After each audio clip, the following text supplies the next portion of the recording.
Dai, meninanse, Shraddha, Buddhi Sampana Pinganti, Apiata, Tarambakarma, Supurudu, Prashnavicharat, Vadapililla, the Usabi told Kamaruela, Balamu me, Alu told Kahundu the Kela, Irima Aradana Karno, Sume the Tapasete, me Prasnajir Patkitime, Tamangi Hakiava, Suru Campinandi. අවසරයි ස්වාමීන් වහන්සේ අද 2024 ජනවාරි මාසේ 28 වෙනි ඉරිදා Perth ජානග්‍රෝ භාවනා මධ්‍යස්ථානයේදී පවත්වාගෙන එන සති වැඩසටහනේ 5 වෙනි ධර්ම සාකච්ඡාවයි මේ ආරම්භ කරන්නේ. ඒ සඳහා අද දින ලිඛිත වාර්තා 7ක් ලැබී තිබෙනවා. එයින් දෙකක් ඉංග්‍රීසි භාෂාවෙන් ලියා තිබෙනවා. ඉංග්‍රීසියෙන් ලියා ඇති වාර්තා වලින් ආරම්භ කිරීමට අවසරයි ස්වාමීන් වහන්සේ. Following Vartava, it's a first time report. Theruvan Saranai Swamin Vahans. I have past experience in psychosis, which became the main reason for me to properly get into the practice. Ever since, the main object for me has always been pains across my body, which I mostly experience during my seated practice. There has been all kinds of movements, from lying down to kick my legs to severe hip thrusting, as far as that sounds. I remember most of it being painful, exhausting, and caused all kinds of fears towards my practice, which I can now relate it back to why I started it in the first place. The retreat has been an eye-opening experience, as I genuinely feel like it put my practice on steroids, pushed it to another level, and gained a different perspective of it. Much gratitude to both Venerables. Theruvan Saranai, end of report. I would like to ask that particular person if he or she is happy to have a little dialogue. I don't know, pinpointing is a unwanted thing, yes. So I would like to ask what is the technical definition of psychosis? Because I am very, very amateur. I know a little bit of tension and frustration. I know a little bit of hysteric level of thing. And psychosis is, I think, a long range. So would you mind to share with us, how do you, as a patient, as a subject to this situation, how can you define psychosis? I think the definition for psychosis can be very subjective, according to like what people experience. The definition I got was mostly from what I read out of Google, but in my own experience, I experienced a lot of negative thoughts before I went into the practice. So it was it was, to start with, it was induced by medication, prescribed medication. So I was taking medication for ADHD, and that had another side effect on me. And the whole time I was very unconscious of the things that were happening. And so yeah, I was experiencing a lot of hallucinations from reality, but I wasn't really seeing things, but I was just making things up in my mind. And usually a person with psychosis thinks of themselves as being higher than everyone else. So, I was coming across things I was this God-being person, and, so my ego starts getting really high, and all of a sudden, I'm starting to get filled with negative thoughts against people. And yeah, it was really hard for me to stay around the workplace and stuff, because I'm always thinking, oh, this person's talking negatively about me. This person's talking negatively about me. So it really affected my work life, even life at home. Because it all leads to chaos. You start, talking back at people, and they're like, oh, what's wrong with you? So, I had incidents where I couldn't stay in the workplace. I had to walk out. This happened twice, because I literally thought, everyone hates me. There's something they have against me and all that. But I think it was mainly caused by thinking that I was superior than everyone else. That I was better than everyone. And yeah, that's where the practice came in. It was very painful at the start. Not even at the start, it was constantly painful. But I saw progress. It was purifying my mind a lot over the time. As I gathered, as an amateur, the psychos means sometimes you have a lot of inferiority ideas, sometimes superiority ideas. And when compared to the normal person, at a time you are very negative feelings, at a time you feel like a supreme being. So kind of it happened, ultimately the two images are fighting each other, so therefore you are the sufferer. I would like to pass the mic to Sanat. Sanat may give some kind of a broad perspective as a non-psychiatrist. I hope he is not psychosis. So I think he can give some kind of a food for a person like me. Because when I was in Burma, many people told me to study this Western psychology, but I had no. But during the Satipasala, we had 5 weekends, 10 days, complete course or psychos analysis or something like that. They gave me a certificate also. But I would like to listen to Sanat. We have a victim. We have an expert on that. I am an amateur. What is your interpretation about his experience as well as the explanation about the psychosis? Yes, but the psychosis is one broad category of psychiatric disorder. If you want, you can divide psychiatric disorders into neurosis and psychosis. In psychosis, you lose touch with reality. Please repeat. Psychosis? In psychosis, you lose touch with reality. So, some of the main features would be you get hallucinations, which are distortions of perception. Say, hearing, you can hear voices when there is no voice as such, but you can hear the sensation of hearing. So, what is the difference between bipolar and psychosis? The bipolar is also another kind of psychosis, but it's a lesser form. The more difficult one is schizophrenia. Schizophrenia, but with IMS, I read an article, meditation or medication. They told if you are bipolar or schizophrenia, no meditation, only medication. Below that, they say the teacher can take the risk of introducing mindfulness and practicing, and he is reporting he is better off with the retreat. I am very happy. So how can you discriminate bipolar and psychosis? Bipolar is an affective disorder. That means it's a disorder of mood. So you get fluctuations of mood between depression and mania. In depression, you will get sadness, loss of weight, sleeplessness, those sorts of things, but you don't lose touch with reality as much. At the other end of that spectrum is called mania, where you begin to experience sense of superiority, that you're better than other people, or you're God or something like that. Or you get people imagining that they have a lot of money, they travel a lot, and they're all on credit cards, or money they don't have, so they spend a lot of money, they show. So that's the manic phase, the opposite of depression. So that is one group, which is not so bad. But the schizophrenia is a different category, which is more exaggeration of the same.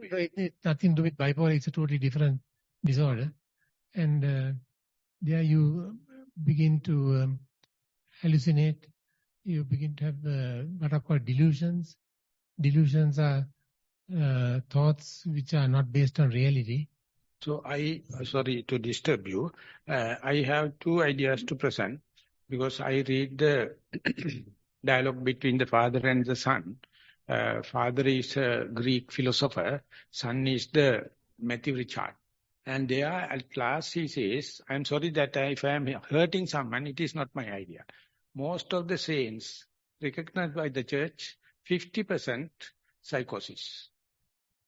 And they claim, I see the God, I can create, I can heal. He says 50%, that kind of people, they are the people, other people name as putting, they are the saints. And the second experience, my idea is, I read the book, Stroke of Insight, that is written by Gilbert Taylor.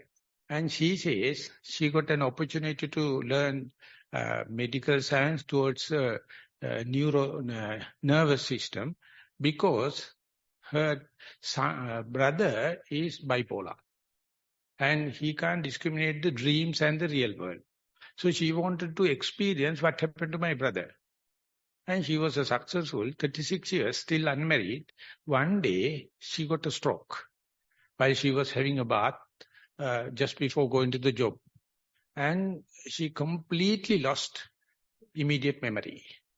And she wanted to sleep. And someone told, if you are going to sleep, that will be the end. Don't lie down. And she got the telephone, but she can't remember telephone numbers. And she wanted to seek help. But when you are pressing, one of the best friend answered, yes, what do you have to say? She's dumbbound. She can't talk. And then again, she fell down. Occasionally, she get a good memory. Occasionally, she completely dead. Brain is dead. Then she trained herself before pressing the computer, telephone, Jill in trouble, Jill in trouble, Jill in trouble, Jill in trouble. Likewise, she is giving kind of a training and then again, occasionally or accidentally press the same button. And the other person listens, Jill in trouble, because he was the best friend. And he organized immediately an ambulance. And when the ambulance is coming, she is lying down on the staircase and taken.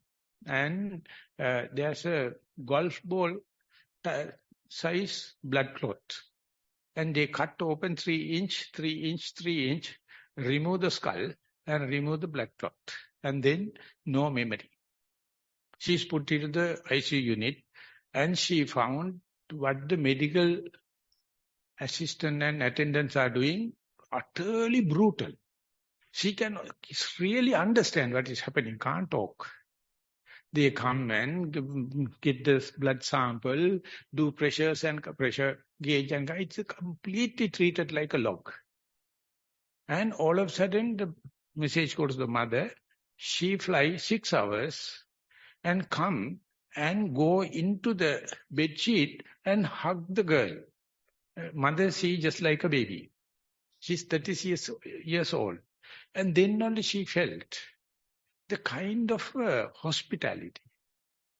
And then mother took her, introduced ABCD.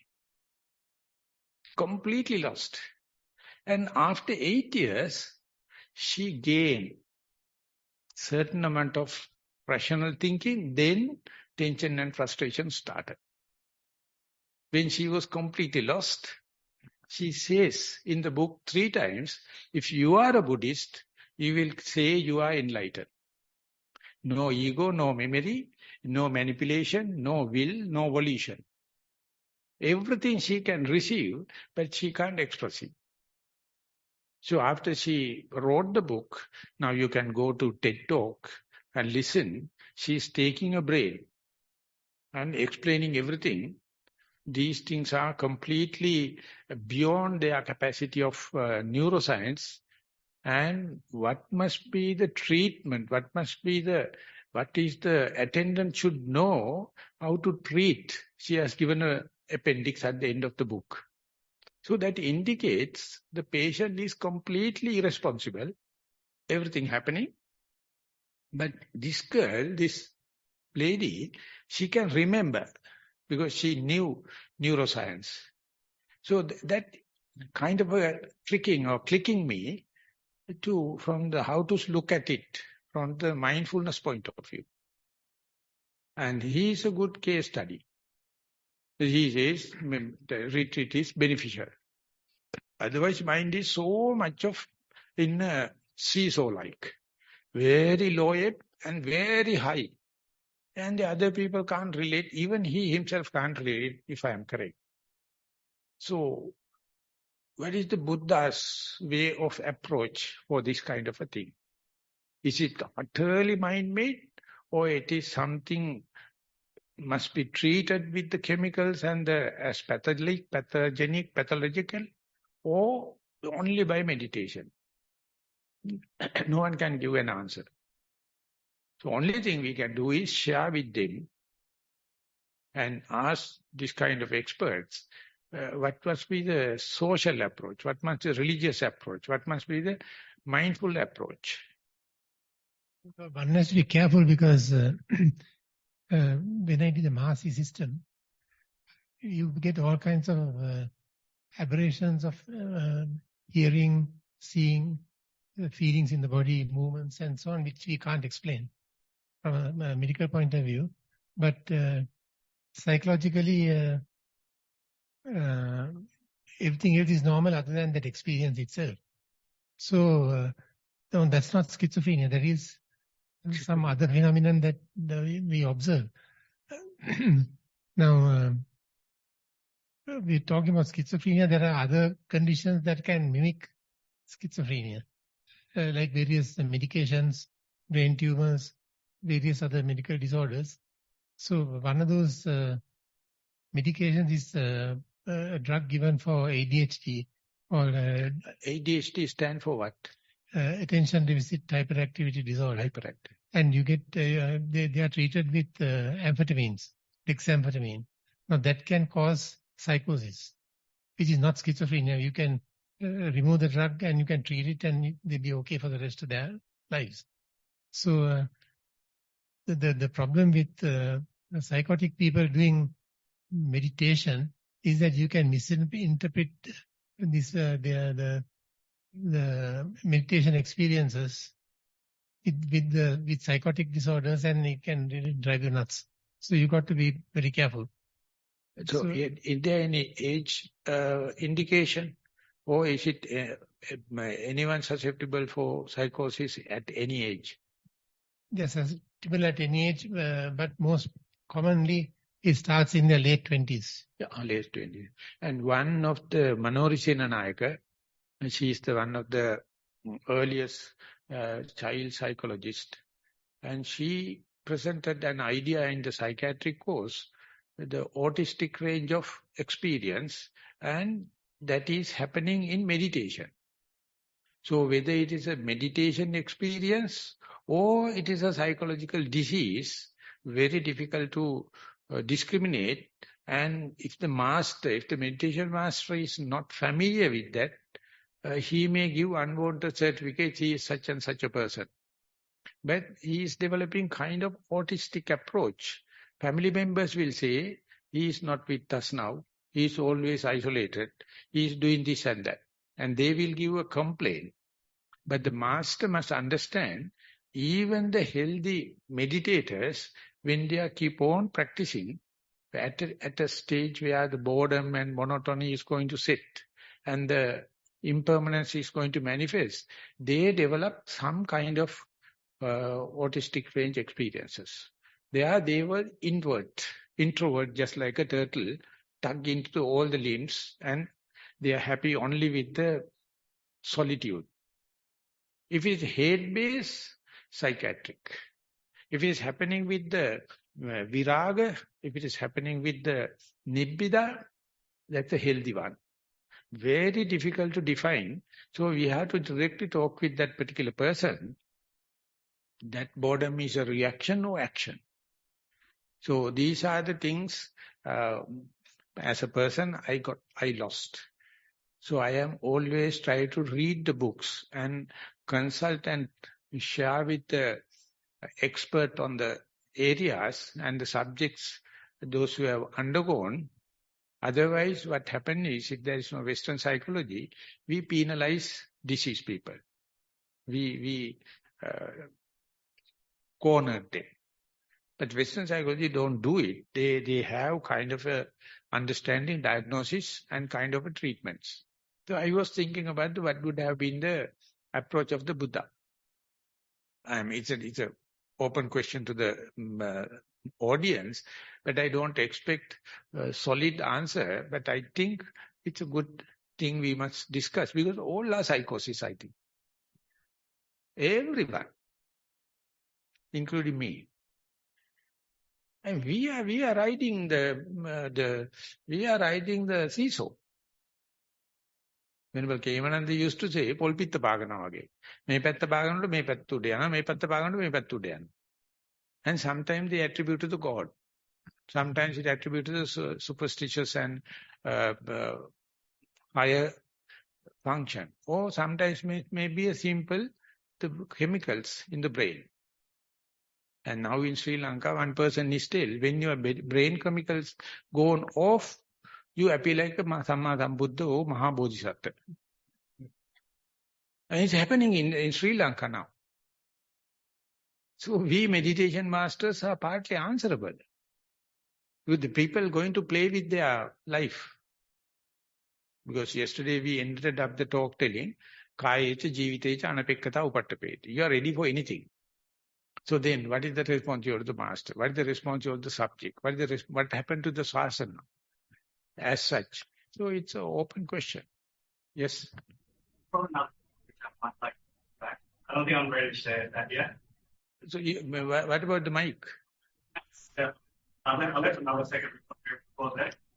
Can I just retrieve that? I don't think I'm ready to say it yet. Yeah. There's another report. Thank you.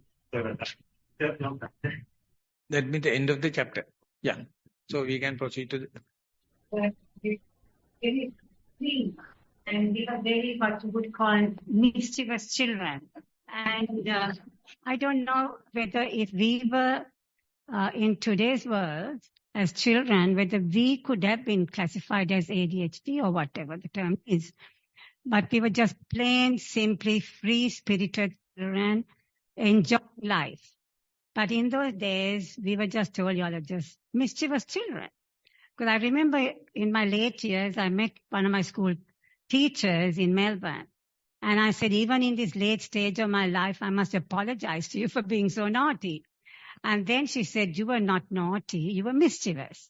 And we rather enjoyed what you did. So I think it depends on how these people are looked at. You know, so if you get a good psychiatrist like Sanath, you'll be safe. No, Sanath is not a good psychiatrist. That leave it aside. Never mind. We can tap him at any time. That is good. I think one has to be very careful with this over. That is that at the old age, when we are limited to these mischievous characters of the family members don't consult, taken to the psychiatrist. They are taking everything. But now it has taken by the society as at large. Schools, hospitals, and other things. Ultimately, they make a big row. In America, there are 6 people deciding whether it's a syndrome or it's a disease. Or it is a lot of things. And when it is going to the disease, it's a pharmaceutical industry. When it's a syndrome and it's some kind of thing, I mean, kind of a jugglery. But in Buddhism, we don't have any kind of approach. We just say compassionate and we put up with that. But they have, and therefore psychiatric books explain different layers, different gradation. So it is something interested in. But for my understanding, I think it is the subject to the Buddha. We are not so skillful in it. But if someone in the trouble, in mischievous or naughty, whatever may be, whole family has to share it up. Sometimes beyond the family capacity, then difficult.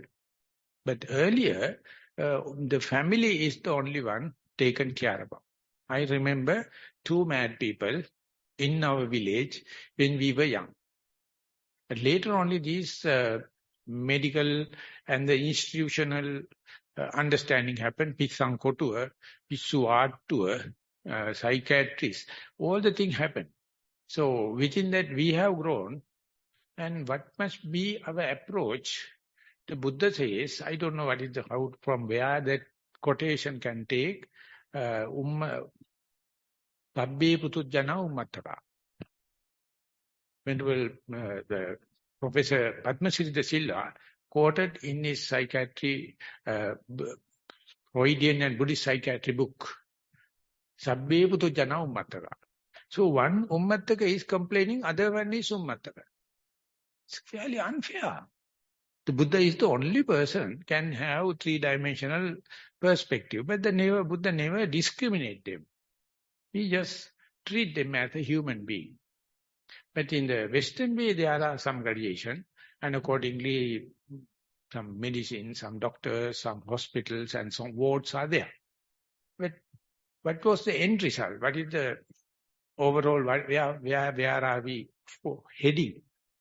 So if you go and ask that kind of thing from the Paniletto, Dambani, the head, they will have a completely different answer. So it is within the clan. They never consult anyone. If you go and ask Aboriginals, if you go and ask the dogs about the rabies, they don't have institutes.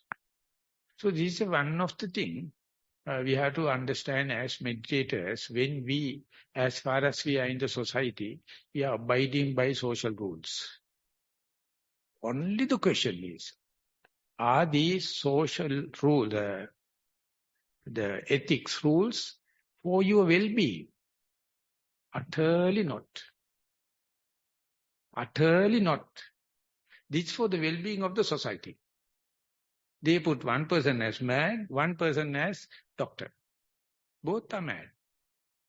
So from the mindfulness point of view, we must treat both equal. Please come and share. And by sharing, we can understand everyone is having some elements, some kind of little abnormality. That's called puthujjana. Sabbe puthujjana. But I am sure it is not a direct quotation of the Buddha. It's a commentarial. So we can keep that open and proceed in our question and answer session. Sorry, I just have one more question. Yeah. Sorry about that. I'll be quick. The practice is going well at home and everything. But I still have like traces of the psychosis, like where it started and what it's come here, and the traces of it's still there. And I'm just wondering, going into the practice, I'm just wondering if you have any idea of like... What is the trend? Is that abnormality increasing or mindfulness increasing? Mindfulness is increasing. Good. Okay, that's good. That's good. So you have to report daily to me. Yeah. Because you are a guinea pig in our lab. I'm happy to talk. Many people are not like that. They are not sharing because we open the ground, open the dialogue, so we can share. Therefore, each and every your experience is human experience. It's not your personal experience. I claim I have my share. Please. Thank you, sir. Keep on writing, keep on sharing, because then only we can understand how mad we, so-called healthy people, so-called meditation masters. I think there should have a special test for meditation masters. Utterly mad. Not the pissu hondeka. Pissu double. Thank you. The way they are behaving and the way they are talking, they are not so simple. So I have my fear. Will that be in situation I become meditation master? I have a great fear. I just wanted to be a simple Simon. I just wanted to be a Siribidis. Sharing with others. Sometimes I assume like a big boss, man, never mind, please forgive me. But give me a normal membership. And please share with me. But that whatever you are sharing, you must be responsible, not with the past, not with the future. It must be something related to the here and now. Then flow is open. Thank you. Please. Very unusual. He should be congratulated for coming out. Definitely. More than you are coming, I appreciate. I'm happy he is now healthy, fairly healthy, otherwise, charachuru samai. No, charachuru ka. I don't care. No. Now we go to question and answer, otherwise we will wait for too long. දෙවැනි වාර්තාව අතිපූජ්‍ය ලොකු ස්වාමීන් වහන්සේගෙන් අවසරයි. අප කෙරෙහි අනුකම්පාවෙන් ඔබ වහන්සේ කරන්නා වූ මේ මහා සේවය ඉතා ගෞරවයෙන් ස්තුතිපූර්වකව සලකන්නෙමි. මා අවුරුදු කිහිපයක් තිස්සේ මාර්ගයේ වඩනට උත්සාහයක නිරත වන අයෙක්මි. සමාවෙන ස්වාමීන් වහන්සේ මේක පළවෙනි වාර්තාවයක්. මේ සඳහා දිනෙන් දින වැඩෙන ඡන්ද චිත්ත වීරිය පිළිවෙන මාසිත නිතර සතුටු බවක් පෙන්වයි. පරයන්කයට සිත වඩාත් කැමැත්තක් ඇති බවත් නිවසේදී එය පහසුවෙන් කළ හැකි නිසායයි සිතමි. පරයන්කේ සිටින ඉරියව්වට මොහොතක් සිත තබා සිට හුස්ම රැල්ලට සිත තබමි. දල ලෙස ආරම්භන හුස්ම සෙමින් සෙමින් ඊතා සියුම්ව විතක නොදැනී යන අයුරු ඊතා සිත් ගන්නා සුළුය. ආශ්වාසයේ ආරම්භයේදී ප්‍රශ්වාසයට වඩා සුවදායකය. ප්‍රශ්වාසයේ උණුසුම් බවත් ආශ්වාසයට වඩා වේගවත් බවත් නිරීක්ෂණය වුවද කෙමෙන් දෙකම සමාන තත්වයකට පැමිණ කෙමෙන් නොදැනෙන තත්වයට යයි. මන්ද කාලක් එලෙස බලා සිටිමි. බොහෝ විට සිත විශාල අවකාශ තුලට රැගෙන යයි. නොයෙකුත් පාට තිබෙන මීට කලින් නොදැකපු වරහන් ඇතුලේ පෙර සංඥා නොමැති වස්තු පෙනෙන්නට තිබේ. විතක වේගයෙන්ුත් නැවතින ස්වභාවයෙන්ුත් සිටි. නැවත හුස්ම රැල්ල වෙතට සිත ගනිමි. ශරීරයේ නොදැනී යාමද සහැල්ලු බවද අත්දකිමි. සිතට හා ගතට සුවයක් හා සතුටක් ගලා එන විට ඉබේම මේද මා සොයන්නේ යන යටි අරමුණක් සිතට නැගේ. සිත සෑම විටම යමක් බලාපොරොත්තු වෙන ශේයාවක් පවතී. තවත් කෙසේ ඉදිරියට යා යුතුදයි ප්‍රශ්න කරයි. කරුණාවෙන් උපදේශක් පතමි. සක්මනට ඊතා ආධුනිකය. ඇවිදීමටත් සිතේ රුචියක් ඇත. ඇවිදිනවා යයි සිතා ටිකක් ඇවිද සෙමෙන් පාද මාරු වෙන අයුරු වැටහි. තබනවාට වඩා ඔසවන විට කයට යම්කිසි සහනයක් දකිමි. කකුලේ දෙවන ඇඟිල්ල අවසානයේටම පොළවේ වදින බව හා තබන විට විලුඹ මුලින්ම වදින බව නිරීක්ෂණය වේ. දෙදරුම හිස හරහා යන බවත් ඔළුව ඉදිරියට බර වෙන බව උකුල්ලට මූ වෙන අයුරුත් නිරීක්ෂණය වේ. සිත මේ කලිය දෙස බලා සිටී. ප්‍රශ්නය පරයන්කේ මෙන් ප්‍රීති සුඛ බවක් නොදැනේ. ඒ සාමාන්‍ය බවක්ද? අනුකම්පාවෙන් පහදා දෙන්න. තෙරුවන් සරණයි. වාර්තාවේ අවසන්. කීපාර වෙසක්යකට තිබුණා ගංගාරාමේ සූදානම් කරපු වෙසක් කලාපය කියලා වැඩසටහන දවස් 7ක. ඉතින් ඒකේ පළවෙනි ඒක තිබුණේ නිදහස් මන්දිරේ මම තමයි හිටියේ මේ සභාවේ ලොක්කට. ඉතින් ඒකට ජනාධිපති මේ මාධ්‍යාංශයත් අගමැති කාර්යාලයත් අධ්‍යාපන දෙපාර්තමේන්තුව උනන්දු වෙලා අපි විශේෂ වීඩියෝ එකක් හැදුවා ජනාධිපති කාර්යාංශයේ. අපිට කිට්ටු කරන්නත් බෑ වෙන්නේ. හැබැයි ජනාධිපති දන්නෙත් නැහැ මේවා මොකද වෙන්නේ කියලා. ඉතින් ඒකට අපි පළවෙනි වතාවට රොයල් කොලෙජ් එකට තමයි ගියේ. කොළඹ තියෙන ළඟ ඉස්කෝල වලදී. එතන ඉන්නවා නාගිත හමුදුද නාරද හමුදුද මොකද ඒ හමුදුන නාලක. ඒ ස්වාමීන් වහන්සේ පන්ති දෙකක් අරගෙන බෝමළුවේ මේ බෝධි ප්‍රාකාරයේ උඩ ඒ ස්වාමීන් ඉන්නවා. පන්ති ළමයි ඉන්නවා. ඒකට ඒ ස්වාමීන් සක්මන් කරලා පෙන්නනවා මේ බාන්නේ මේ කකුල බර ගන්නකොට මේ කකුල රිලීස් වෙන හැටි. මේක බර ගන්නකොට මේක රිලීස් වෙන උච්චරයි නිවෙන කියන්නේ කියලා. අපි බර ගන්න හැටිනේ හොයන්නේ. බර ගන්න විලුඹටද, ධාරයටද, කොට්ටේටද, ඇඟිලි වලටද කියලා. නමුත් මේ බර ගන්නකොට මේ පැත්තේ රිලීස් වෙන එක. ඒ පේන්නේ අපිට. මොකද අපිට ඕනේ දුක් කරදර විතරයි. අපිට ගන්න ඕනේ බර ගන්න පැන විතරයි. රිලීස් වෙන හැටි පේන්නේ නැහැ. පිටේ අනේක තේරෙනවා අපිට. නමුත් පිටේ ගියේ හිත ආපහු එන එක පේන්නේ නැහැ. ඉතින් එතන තියෙන්නේ මේක ඉදිරිපත් කිරීමේ ක්‍රමය. හැම දුකකම එහා පැත්තේ නිවන තියෙනවා. අපිට පේන්නේ දුක විතරයි. ඒක ගැන කියා ලියලියා කතන්දර ගොතා ෆැබ්‍රිකේට් කර ඉන්නවා. ඉතින් කවදාකවත් අපිට අර මේ දුකේ එහා පැත්තේ තියෙන මේ සැප පේන්නේ නැහැ. ඒ නිසා ඒක දකින්නකොට අපිට අර ඇස් දෙක වහගෙන ඉන්නකොට තරම් ලොකු ප්‍රීතිය සුඛයක් එන්නේ නැහැ. නමුත් ගමනක් නෙවෙයි මේ වෙලාවට. හැම පියවරකදීම නිදහස් වීමක් තියෙනවා. ඊට පස්සේ බැලුවොත් එimhe දැන් බර ගන්න කකුල තියෙනවනේ. බර ගන්න කකුලෙත් ලේ වකේට කවදාවත් බර ගන්න නැහැ. ඒක අහුවෙන්නෙත් නැහැ, දැනෙන්නෙත් නැහැ. අපිට හොඳට දැනෙනවා විදුමට ගන්න හැටි මේ වලලු කරට දණියට උකුලට කොඳු වැඩපෙළි දෙකේ ගිහිල්ලා ඔලු කටට යනකන් තේරෙනවා. බර නොගන්න ගතිය. ඒක බුදුරජාණන් වහන්සේ අපිට කියලා දෙන්නේ ඔය බර දැනෙන, දුක දැනෙන, කතන්දර තියෙන ඔක්කොම සාදර වෙන්නකෝ. ඕකේ එහා පැත්තේ නිවන තියෙනවා. ඕකට ද්වේෂ කෙරුවොත් අර එහා පැත්ත පේන්නේ නැහැ.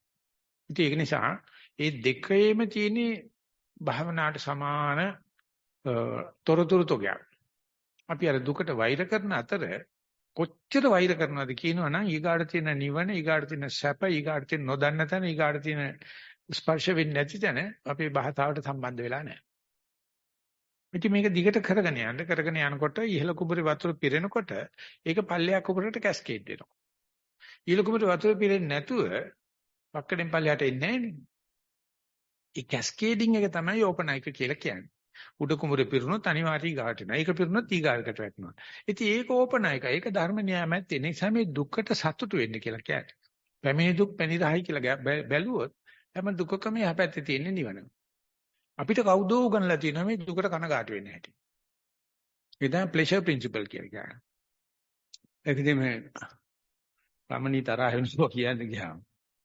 පරම රමණී අපේ ආලේ සදාකල් සැපට විලෝලේ. මේ ප්ලෙෂර් ප්‍රින්සිපල් තමයි සදාකල් සැපට විලෝලේ. අම්මලා තාත්තලා දරුවන්ට දෙන්න එක හදන්නේ එකයි. ගුරුවරයෝ ගෝලයන්ට දෙන්න හදන්නේ එකයි. දරුවෝ දෙමාපියන්ට දැන් මේ සැපට විලෝලේ. තන්නේ කර බුදුහමරන් විරුද්ධ වැඩක් නෙමෙයි යන්නේ. උදාහරණ කියලා නෑ සැපට ලොල් කරන්න කියලා හෝ ප්‍රතික්ෂේප කරන්න කියලා. දුකට ලොල් කරන්න කියලා හෝ ප්‍රතික්ෂේප කරන්න. ඒක තමයි ඔය තුලනේ කියන්නේ. භාවනා යම් මට්ටමකට ආවට පස්සේ ඔය හැම එකටම එන්න ආරිනවා. choiceless awareness. එතන බලහින්න මේකට නමක් දුන්නේ නැත්නම්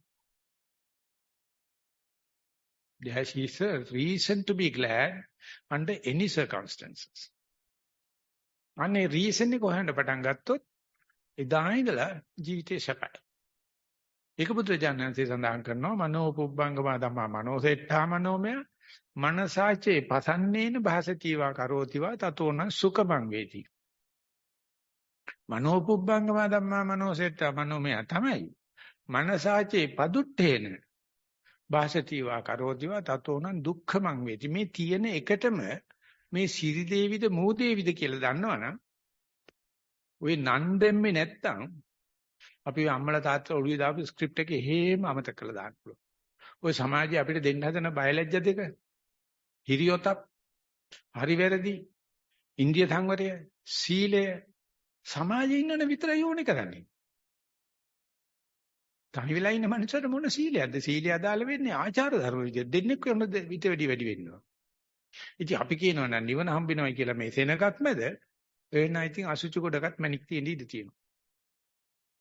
ඒ නිසා තුලණය කරන්න වෙලාව ආවට පස්සේ ටටා වමට සිග්නල් දාලා දකුණ කපලා එන එකයි තියෙන්නේ. එහෙම තමයි අදවල් ඉදිරියටත් ගියේ.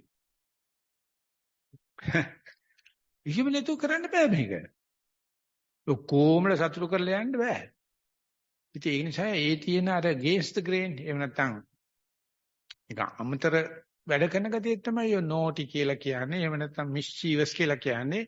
හයිපර් ඇක්ටිව් කියලා කියන්නේ. නැත්නම් බම්මණෙක් නේ. වෙජිටබල්. අපේ අමකට පේන්න බෑ ඒකොල්ලෝ. කෙල්ලෝ නම් ඉතින් ඔය නිකන් බඳ බෑව කේල් ගහක් වගේ කියලා කියනවා. හිටපියව කීන තියාගෙන හිටපියව ගෙට එළියට යන්න එපා. කොල්ලන්ගේ ඌව බෑ. උංගින්න ඕනේ හැම වෙලාවෙම හිතුවක්කාරකම් කරගන්න. ඉතින් ඒකක් මිස් භාවනා මධ්‍යස්ථානයක රිට්‍රීට් එක තිබ්බයි කියලා දෝෂයක් නැහැ. එහෙම නැත්නම් අපිට මේ කොමියුනිකේට් කරන්න බෑනේ. අපි ඔක්කොම සුද්ධවන්තයෝ වුණොත් එහෙම. ඉතින් නිසා මේ වාර්තාවේ දීලා තිනවා මේ ඇවිදිනකොට හුස්ම ගන්නකොට උණුසුම සිසිලස දිග කෙටි බව. ඉතින් Hindu ශාස්ත්‍රයේ තියෙනවා ප්‍රස්වාසයේ එක දිගට හක් කාලේ යනවා නම් සයිකියාට්‍රික් කේස් එකක්. ප්‍රස්වාසයේ හිමීට ගෙවෙනවා නම් හෙල්දි මයින්ඩ් එකක්. ඒ නිසා ප්‍රස්වාසයේ අග තමයි තමන්ගේ චරිතය පෙන්වන්නේ. ඒ නිසා දීර්ඝ හුස්මේ අවසානයේ බලන්න ප්‍රස්වාසය. කෙටි හුස්මේ අවසානයේ බලන්න ප්‍රස්වාසය. අන්තිම සියුම් හුස්මේ අන්තිම බලන්න ප්‍රස්වාසයේ හැම හුස්මකම නිවන තියෙනවා. ආස්වාදයේ ඉන්නේ නැහැ ඒක. ඒක මානසික භාවනා ක්‍රමයේ කියනවා රයිසිං මෝඩ් එකේ මුලැමැදක බැලුවට ඒකේ අග එච්චර දිගට ලිංගරින් නැහැ. ෆෝලිං මෝඩ් එක තියෙනවානේ. රයිසිං ෆෝලිං එකේ.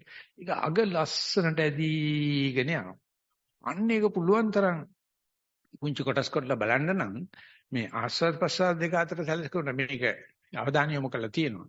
කාලානුරූපව ප්‍රසවාසයට මොකද වෙන්නේ කියලා බලන්න. එන්න කෙටි වෙනවද?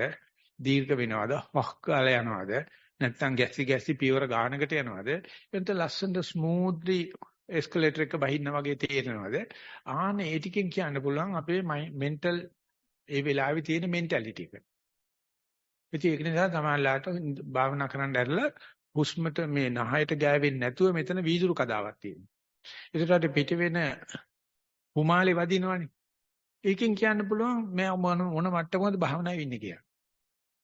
මුදේටම සියුම් වෙනකොට හුමාලේ වදින්නේ නැහැ. ඒ කියන්නේ දුමාටයක් බැඳෙන්නේ නැහැ වීදුරේ. ගුරුසුට කරනකොට තියෙනවා. හැබැයි ඒක යෝගාවචරයට ගෑවෙන්න බෑ. ඒකෙන් බලනවා ජපානයේ හොයාගෙන තියෙනවා යම් යම් ක්‍රම. මම කියන්නේ ඒක විතර වැදගත් නැහැ. නමුත් මේක හුස්මක්. හුස්මක අවසානයේ අපේ චරිත කියනවා. ඒ නිසා හොඳට හුස්ම බලන්න ආශ්වාස ප්‍රශ්වාස දෙක අතර වෙනසක් බලන්න හුස්ම යගත් බලන්න එන්න මේ ඇතුළේම හුස්ම පිට වෙන හුස්ම කොහොමද රචනය? ඒක තමයි චරණය කියලා කියන්නේ.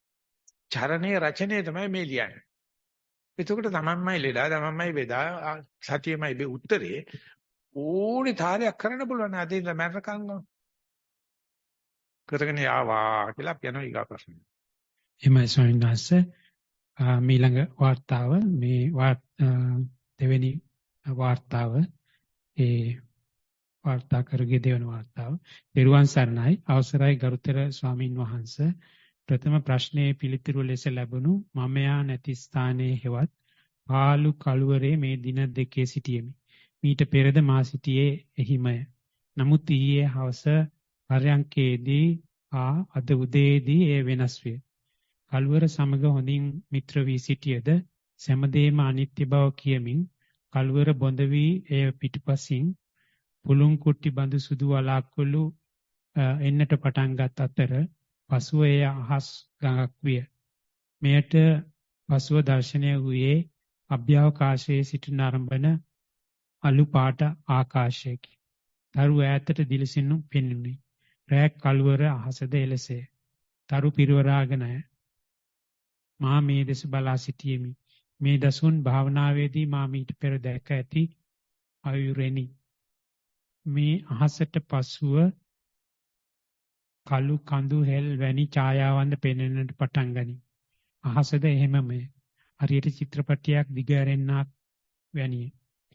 ඉන්ටරෙස්ටිං ය. නමුත් බෝරිං ය. ඒ ගැන කිසි කැමැත්තක් නැතිය. බැලුවා ඇති ගතියක් ඇති වූයේ හිසට බර ගතියක් සමගිනි. ළඟදී සාකච්ඡා වූ රූපී අරූපී ලෝක ගැන සිටී. රීසු කැබේජ් එකක් බවට පත් වීමට කිසිදු කැමැත්තක් නැති බව හැඟුණි. රීසු කැබේජ් එක. ඒ සමගම බැලුවා ඇති සිතුවිල්ලත් සමග යටපත්ව තිබූ පාදයේ වේදනාව විත් නොදැනීම ඉරියව්ව මාරු වූ බව මට වැටහිණි.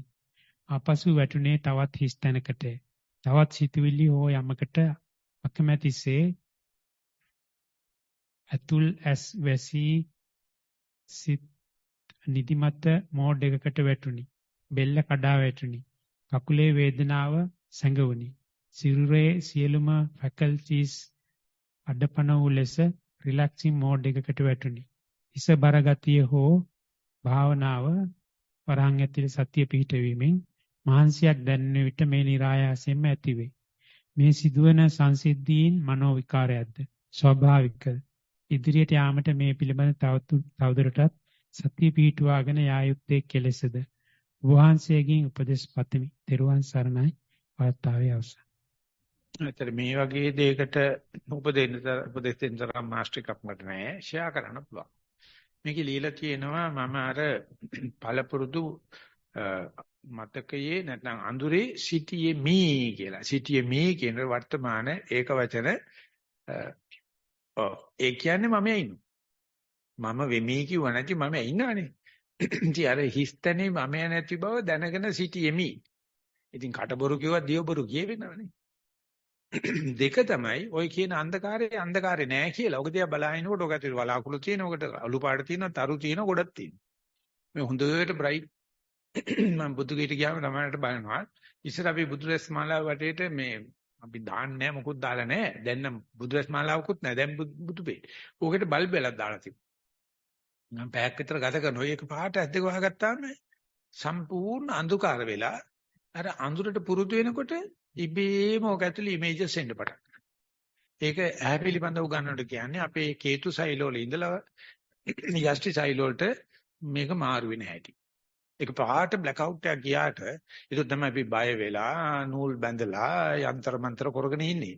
නමුත් බලාගෙන ඉන්නකොට ඕක ඇතුලේ පුංචි පුංචි ලප කැලැල් එනවා. එතකොට පේනවා මේක ඇත්තටම ඇබ්සොලියුට් ඩාර්ක්නස් එකක් නෙමෙයි. බලනකොට මේක ඇතුලේ තියෙනව මොනවද කියලා. ඒක දිහා බලනකොට ඊටත් වැඩිය උගක් ඩාර්ක්නස් එකට යනවා. ඒක ටිකක් හිනවා. 1000ක් වැරදුනක් දනම් හරි කියලා. ඕක ටිකක් වෙලා ඉන්නකොට ඕක ඇතුලේ තාය පහළ වෙනවා. මෙහෙම තමයි අර යට තියෙන කෙලෙස් ඇද දාන්න ගියාම ලොකු ස්වාමීන් වහන්සේ කියනවා ඔයගොල්ලෝ දැකලා තියෙනවද දන්නේ නැහැ ගවරවල කියන එක. ගවරවල කියලා කියන්නේ ගාලේ එහා පැත්තේ තියෙනවා හරකගේ ගොමයි මුත්‍රා එකතු වෙච්චාම එකතු වෙන මඩිසල් මේ වලක්. ඉතින් මැක්සෝ කියන එකයි කනුව කියන එකයි කිලෝරක් නැහැ. මේ හරකුන්ගේ එකක් අයිතර ගඳ නැහැ. ඒ ගවරවලක් තියෙනවා කියලා හිතන්නේ දවස් ගාණක් පැහිලා. ඕකට ෆ්‍රෙෂ් වෝටර් ටැප් එකක් ඇරියයි කියලා හිතන්න. ඒතර ෆ්‍රෙෂ් වෝටර් එනකොට ගවරවල ඉතිරෙන්න පටන් ගන්නවානේ. ඉතිරිලා කවදාරි මේ ගවරවල බොන වතුර ඉදක් වඩපත් වෙන්න කොච්චර කාලයක් ෆ්‍රෙෂ් වෝටර් ඇරලා දෙන්න ඕනද කියලා. මේ ටික ටික අයින් වුණාට තාමත් ගවරවලමයි. එහෙම නැත්තම් කියනවා රා පැහෙන කලයක්. රා තීරම අයින් කරලා කොච්චර කාලයක් මුණින් නමලා තියලා ගත්තත් ආයෙත් රිජ්ජ දැම්මොත් පැහෙන. මොකද මේකේ අර පුංචි පුංචි හිල්ලස්සේ ඊසයිල තියෙනවා. ඉතින් ඔක හේදුවට මැදලා සුද්ධ කරාට වේලුවට හරියන්නේ නැහැ. ඉතින් එහෙම කර මේක අයින් කරන්න අපේ සංසාරේ කවදාකවත් අපි කරලා නැහැ.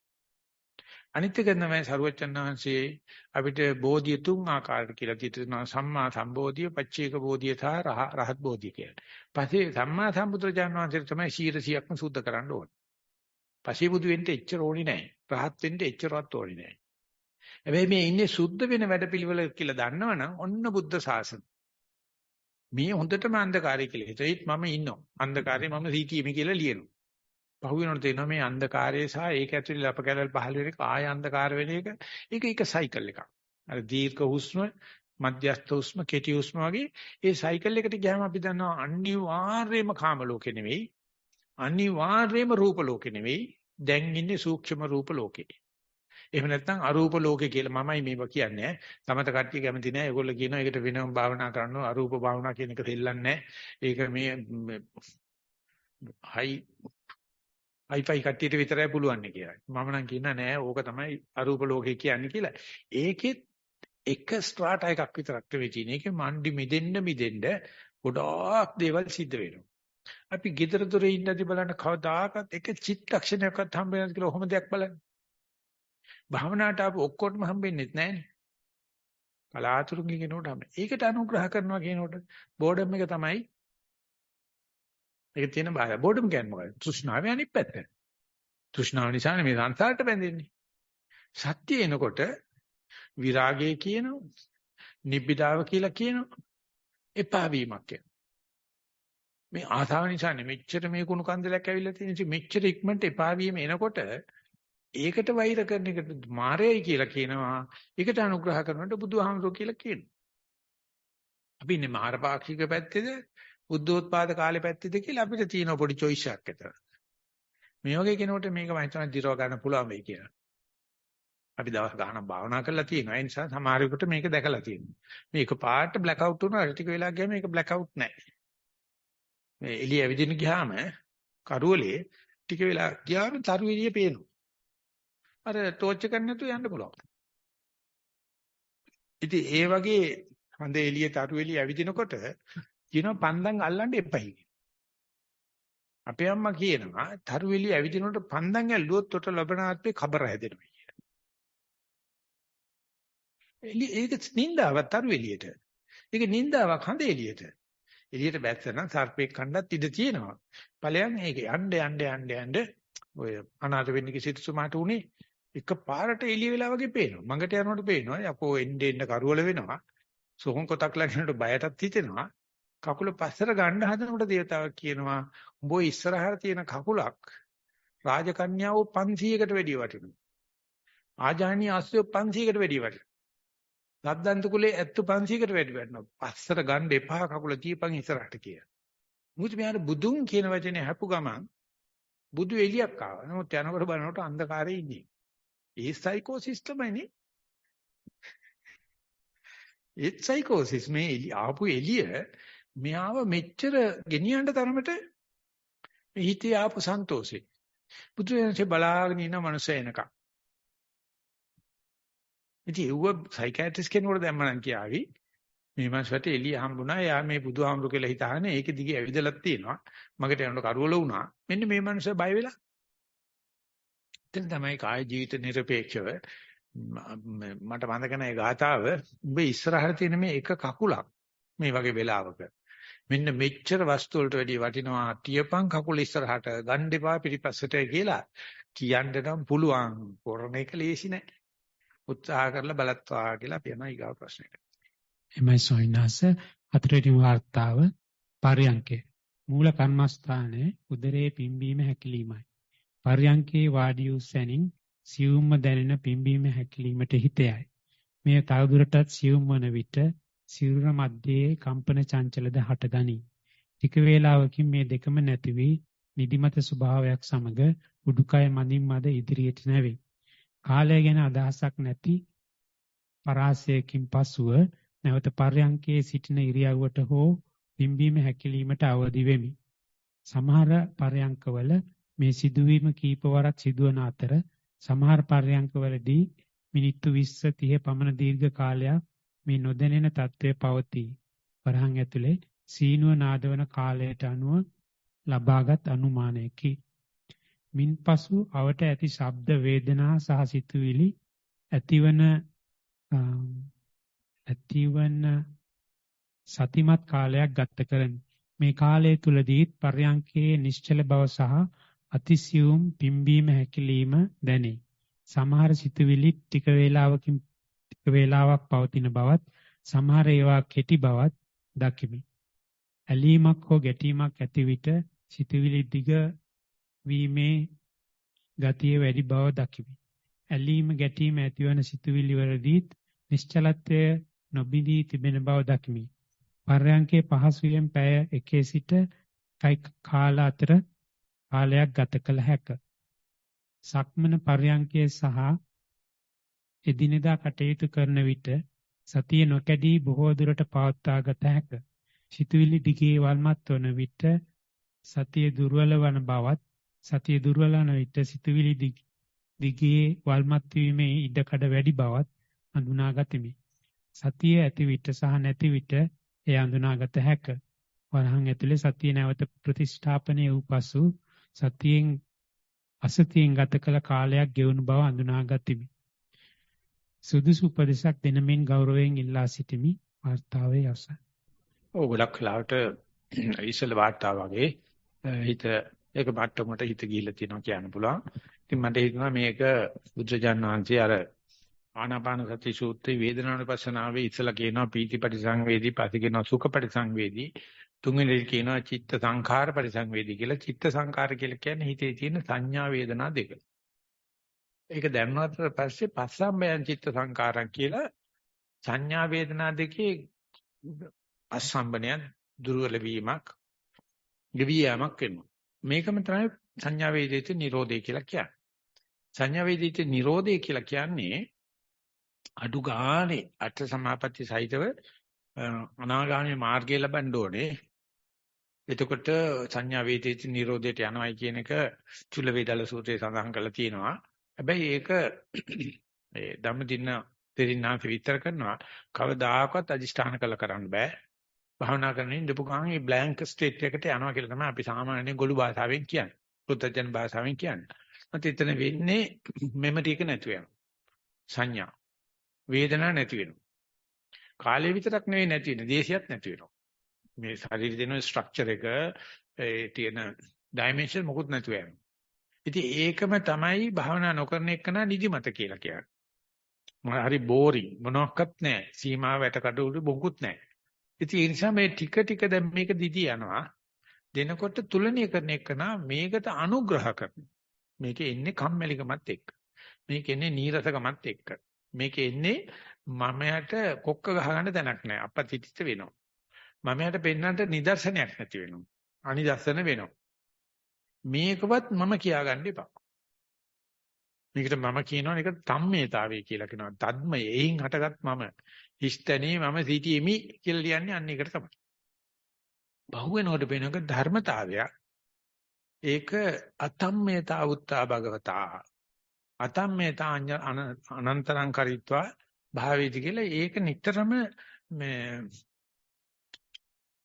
ඒක නිතරම අඩුක් වෙන්න ගන්නවා ජීවිතේ. හැයෙන වෙලාවක අපි දන්නේ නැහැ. ඒක ඔය කියන්නේ අපි ඩ්‍රයිවිං කරනවා ඇක්සිඩන්ට් වෙනවා අරම වෙනවා මේ අතරමැද කැලේ මතක නැහැ.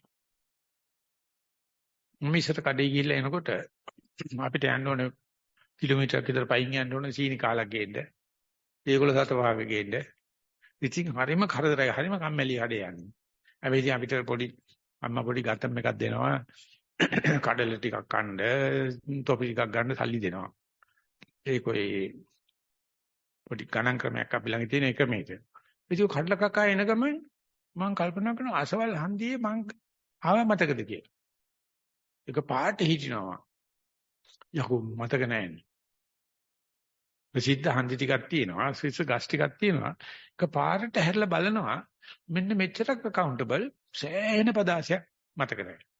මට හිතුවා මොකක් හරි මොලේ අප්සෙට් එකක් වෙන්න කියලා.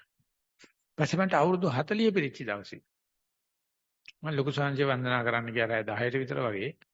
ඊට පස්සේ මං කිව්වා ස්වාමීන් වහන්සේ අද මගේ උපන්දිනේ කියලා. ඒ දවසේ අන්තිම වෙලාවේ.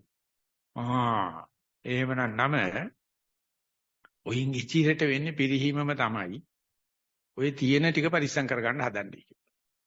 මට හිතුණා ඔබ වහන්සේලාට එහෙම උනන්නේ නැහැ. මට 60 විතර වෙනකම් පිරිහෙන්නේ නැහැ. මම හැදෙනවා තමයි කියලා මට ඉතින් ආඩම්බරයක් ආවා. මං කිව්වා සංජය වෙන්නේ මෙහෙම කතාවක් තියෙනවා. මම පෙරදිනේ ගිහලා එනකන් එන ගමන බැලුවොත් එහෙම මට පදාස පිටින් මතක නැහැ. මම ළඟ තියෙනවා නිකන් බුක් කීපින් තියලා ආයෙ චෙක් කරලා බලන්න. එහෙම බලනවනම් මේ නම ගියාත්පේ සති වඩපු කෙනෙක් වෙන්න ඇති කියලා. හැරිලා බැලුවොත් මුගා කළාට අපේ තියෙන්නේ දන්නේ නැහැ. දැන් භාවනාදී ඒක නැති වෙන හැටි පේනවා, ඇති වෙන හැටි පේනවා. ඕක පුළුවන් තරම් thin slicing of time දාලා බලන්න. බලනකොට පේනවා ඒ තුල 100%ක්ම විශ්‍රාමය ලැබෙනවා. 100%ක්ම විරාමයක් ලැබෙනවා. ඒක අපි කියන්නේ අපිට තියෙන බය තමයි fear of unknown කියලා. ඒකට පොතක් ලියලා තියෙනවා Erich Fromm. fear of unknown කියලා. බෞද්ධයෝ ඒකට ලියනවා fear of නිබ්බාන කියලා. fear of freedom කියලා. ඉතින් මේ බය තියෙන නිසා අපිට නිවන ලැබෙන්නේ නැත්තේ. නැත්නම් නිවන තියෙනවා අඳුනන්නේ නැහැ. මේ ලිපි දෙකේම පෙන්නලා දීලා තියෙනවා. ඒක ටික ටික අඳුර ගන්නා ශේෂයට යනවා. දැක දැකත් වෙනවා නොදැනත් සිද්ධ වෙනවා. හැබැයි මොකද්ද එක්ස්පීරියන්ස් එකේ කවුන්ට් එකක් තියෙනවා. මොකද්ද හිස්ටොරිකල් ඩෙවලොප්මන්ට් එකක් තියෙනවා. ඉතින් කාටවත් හරි අමාරු එක මොනිටර් කරන්න මොටිවේෂන් එකකින්වත් කරන්න බෑ. නමුත් අපි යන පාරෙම දිගට විශ්වාසයෙන් ඉදිරියට යන්න ලැබේවා කියලා අපි යනවා ඊගා වාර්තාව. එමයි ස්වාමීන් වහන්සේ පස්වෙනි වාර්තාව අවසරයි ගෞරවනීය ලොකු ස්වාමීන් වහන්සේ සතිමත් පර්යංකය. නාසිකාග්‍රය අසලින් ඇතුළවන පිටවන හුස්ම ධාරාවට හිත තබා පර්යංකයේ ආරම්භ කළෙමි. ආස්වාස ප්‍රස්වාස පළු දෙක පැහැදිලිව දැකගත හැක. ඇතුළවන පිටවන හුස්ම රැලි වල ස්වභාවයෙන් සහ නාසිකාග්‍රයේ අසල එසවෙන පහත් වෙන ස්වභාවය නිරීක්ෂණයෙන් මේ වැටේ. ක්‍රමිකව හුස්ම සියුම් යන අතර අතරින් පතර රළු හුස්මක් වැටේ. රිට්‍රීට් එකේ මුල් දින 3 පමණ හුස්ම රැල්ල සිහින් වනවත් සමගම හිස සහ කඳ විවිධ චලන දක්වයි. මුල් දින කීපයේදී හුස්ම සම්පූර්ණ වශයෙන් තුනී වනතුරු බලා සිටීමට නොකෙරෙන්නට ඇතැයි දැන් සිතේ. මන්ද ප්‍රොමිනන්ට්ව දැනෙන ඒ චලනයන්ට හිත පිහිටන බැවිනි. අද එසේ නැත. හුස්ම සිහින් වන විට කෙටි ගැස්සීම් දැඟලීමක් සිදුවත් දිගටම හුස්ම නිරීක්ෂණයට හැකියිය. ඉනික් බිති හුස්ම සෑහෙන දුරට සංසිඳී ඇත. සිත ප්‍රපංච වලට වැටීමක් වෙන දිනයන්ට වඩා ඇති වුණ බව දුටිමි. ප්‍රපංච වල බර පෙළෙන සුළු ගතිය නිසා දෝ සිත ප්‍රපංච වලට වැටී ඇති බව හඳුනාගෙන කලබලයකින් තොරව හි ස්වභාවය නිරීක්ෂණය කරයි. විටක වේදනා ඇවිත් යයි. හිත හිස් ඔහේ බලන් ඉන්න ස්වභාවයක් ලබා සිටීම චැලෙන්ජින් බව වැටහේ. එල්ලෙන්න කුමක් හෝ හොයන ගතිය පෙනේ. මේ අතර හිත මේ හිස් ස්වභාවයේම තිබේවායි පතන ගතියක් ඇත. පතන දේ නොමවන බවට ඔබ වහන්සේගේ අවවාද සිහි ගන්වා ගතිමි. කරුණාවෙන් අවවාද පතමි. තෙරුවන් සරණයි. වාර්තාවේ අවසන්. ඔය දවසකේ පඬිසෝනාංශ කියනවා යෝගාවචරය නිතිපතා කමඨාන් මාතා ලියනවා නම් ඒක දවසකට එනවා. මං ඉස්සර නම් කිව්වා එක දිගට මට විනාඩි 10ක් සතිය ඉන්න පුළුවන් වුණා. එක දිගට හුස්ම බලන්න පුළුවන් වුණා. දැන් බලනකොට එක හුස්මක් ඇතුලේ දහස්වර හිත පිට යම් සිද්ධ වෙනවා.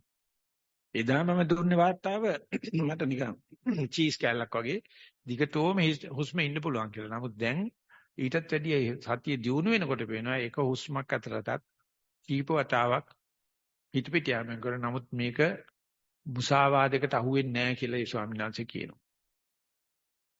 බොරුවක් නෙවෙයිනේ මේ කියන්නේ. එදා දැක්කේ එහෙම තමයි. පහු වෙනකොට මේ තාම උනන්දුවෙන් බලනකොට ඒක හුස්මක මේ මුලැමැදාක බලද්දී මේ හිත ගිහිල්ලා අරේ ගිහිල්ලා මෙහෙ ගිහිල්ලා ආපහු ඇවිල්ලා තාපසෙක් වගේ වැඩ. ඒක තේරුම් ගත්තයි කියලා කියන්නේ අපි මේ ඇවිදින පොළොව එක යායට නෑ හැම තැනම බොරුවල්වල්. දැනගෙන ගියොත් වැටෙන්නේ නෑ. මම දැන් මුලින් වාර්තා කරනකොට කියන්නේ එහෙම නෙවෙයි. අර මගුල් දාරය වාගේ තමයි. ඒක පරමරමණී අපේ ආවේ සදාකල් සැපට වී ලෝලේ. ඔත් පහු වෙලා දික්කසාද වෙන දවසේ ආන්න වරණ ගෑණි කියන විස්තරයක්. ඔය හැපින්න මට කරපු දේ අම්මවා මගේ කන පිරීලා තියෙන උවහලා. කොයි එකෙත් ඇති එහෙම තමයි. පහු වෙනකොට ටික ටික කොක්කොක් වෙනවා. එතකොට බණිට ඉස්සලා දවසේ ලව් කරපැටි මේ මැනිකට සාරිද ඕනේ මැනිකට ඔස්සරිද ඕනේ ඕන දෙයක් කියන්න මං අරගෙන දෙන්නම් කියලා නේ ගෙනාවේ. දැන් බලනකොට මේ කසාද කියන කුණු හරිප හොයාගත්තේ නැත්නම් මිනිස්සයාට මේ කියන ආතතිය නැහැ. ඔය මිනිස්සයා ශිෂ්ටාචාර වෙන්න ගිහලා කාපු එක පරිප්පුවක් තමයි ඔය කසාදේ. දෙක සල්ලි.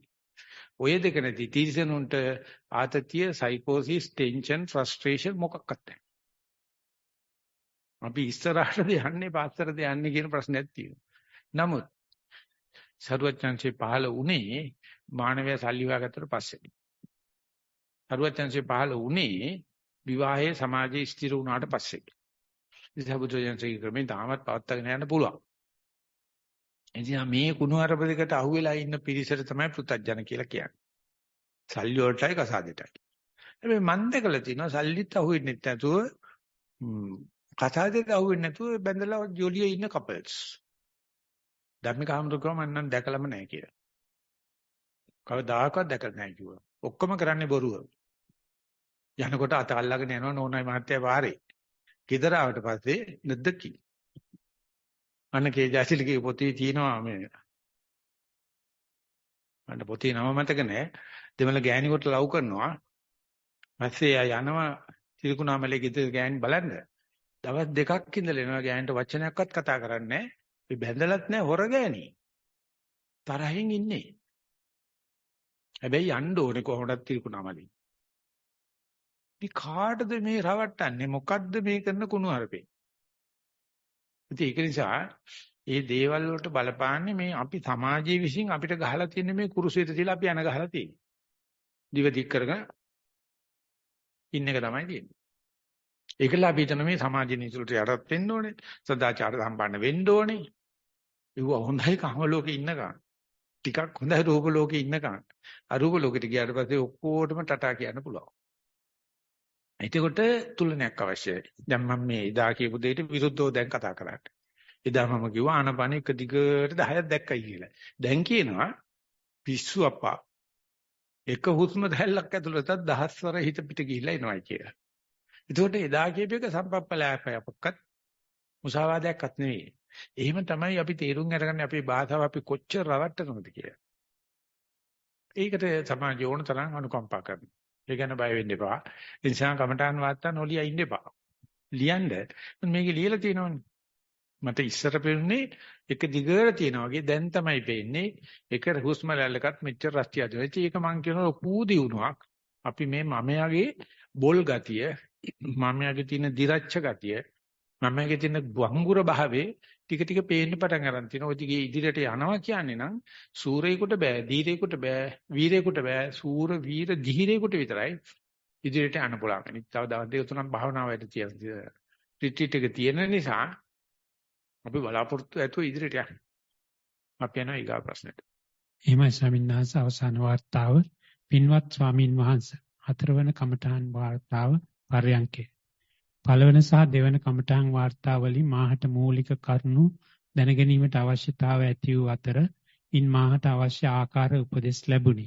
මෙයට ධම්මරක්කිත ස්වාමින් වහන්සේගේ මෙන්ටරින් සෙෂන් එකෙන්ද මට අවශ්‍ය තොරතුරු ලබා ගැනීමට හැකි විය. ඊයේ 3 සහ අද 4 වන කමඨහන් වාර්තාවෙන් මාහට මාගේ අත්දැකීම් ඉදිරිපත් කිරීමට අවශ්‍යතාවය ඇත. එකම ස්වරූපයේ නමුත් වෙනස් ආකාර අත්දැකීමකි. ඒ ඉදිරිපත් කරනවාදෝ නැද්ද කියා මාහට සැකයක් උපදී. නමුත් භාවනාව ඉදිරියට ගෙන යාමට 1 සතිය ඉදිරියට තියාගෙන 2 සූදානම් ශරීරයෙන් යුතුව එන අත්දැකීමට සතිමත් වීමට අදිෂ්ඨාන කරගෙන සිටීම. මාගේ අද දින අත්දැකීම වන්නේ මාගේ පිරිසට මෛත්‍රිය පතුරුවා හුස්මට සතිමත් වීම ආරම්භුනි. හුස්ම වාර කීපයක් සතිමත්ව සිදු වූ බව මතකය.